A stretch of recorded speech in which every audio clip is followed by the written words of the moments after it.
as I mentioned earlier, there's only about 200, 250 people who get through all 4 levels. So maybe just talk a little bit about like Sure. what is a sommelier and then how that process works. Yeah. So, to generalize, a sommelier is just a person in a restaurant who helps you out with your wine selections. Normally that person also is probably running the wine program in the restaurant. So they're, building out the wine lists, they're making the selections, they're the ones dealing with the distributors and buying wine. It's kind of like a little business within the business. And, then they're on the floor at night helping guests make selections and selling wine.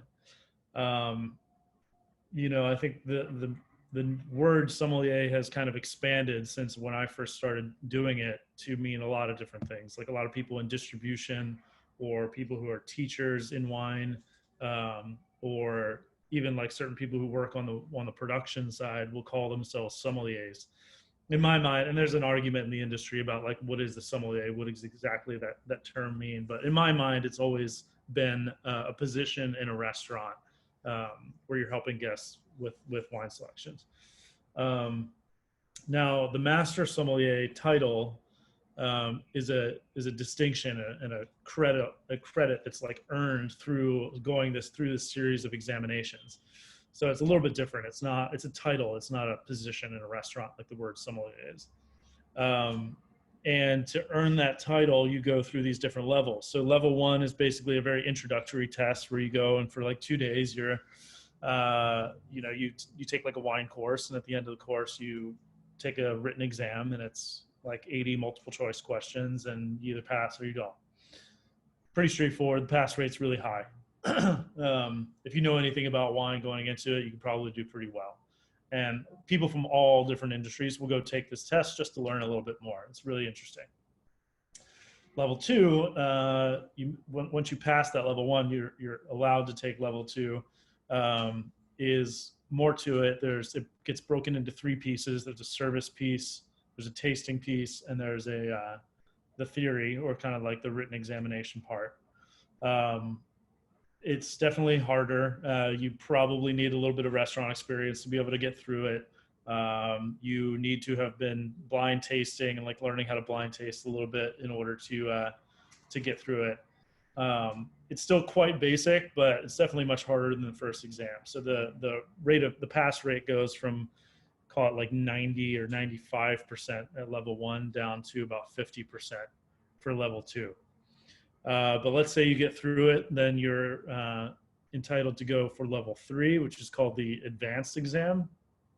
And the advanced exam is the same 3 parts. There's theory, there's service, there's tasting, but again, a much higher level of difficulty. There's more to the blind tasting. There's a lot more to the service exam. The level of questioning for theory is much deeper. This is kind of like really what separates. This is the biggest jump. It's what separates kind of like the real pros from, maybe an enthusiastic consumer, for instance. The pass rate for that is usually somewhere in the vicinity of like, call it 20 to 30% most years. And then once you've passed that, and a lot of people will take that several times. I took it a couple of times before I got through.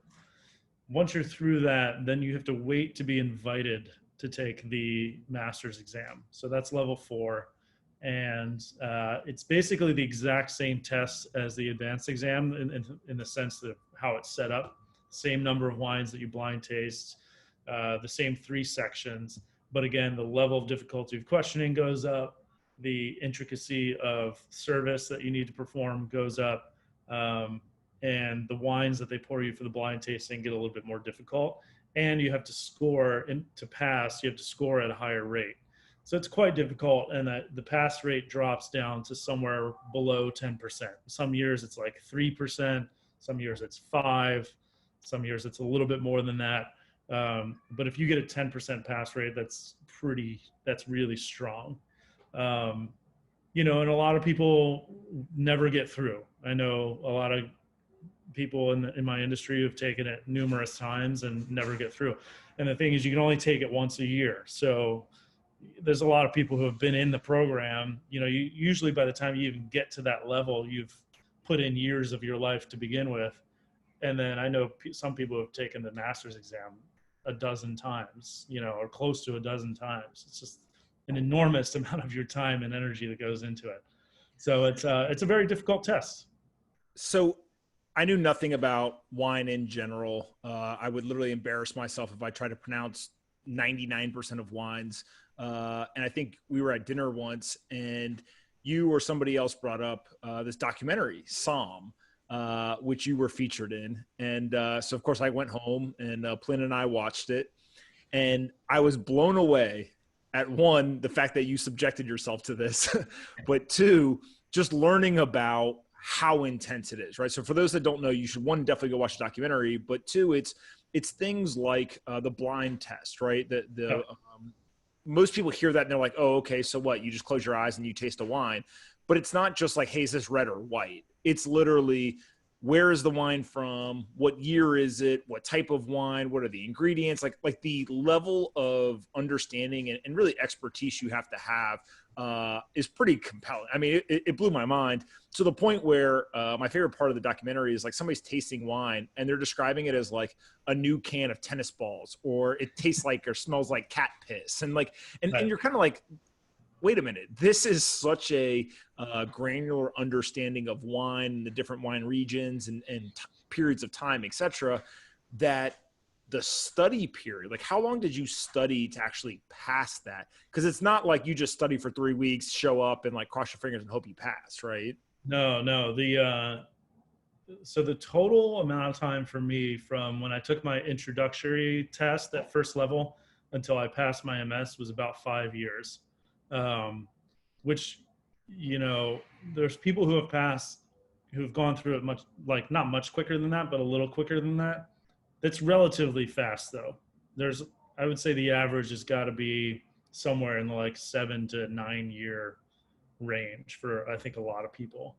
So it's a significant amount of time. And, leading up to the exam, I mean, you're studying probably a year out, if not like, probably call it at least 8 months.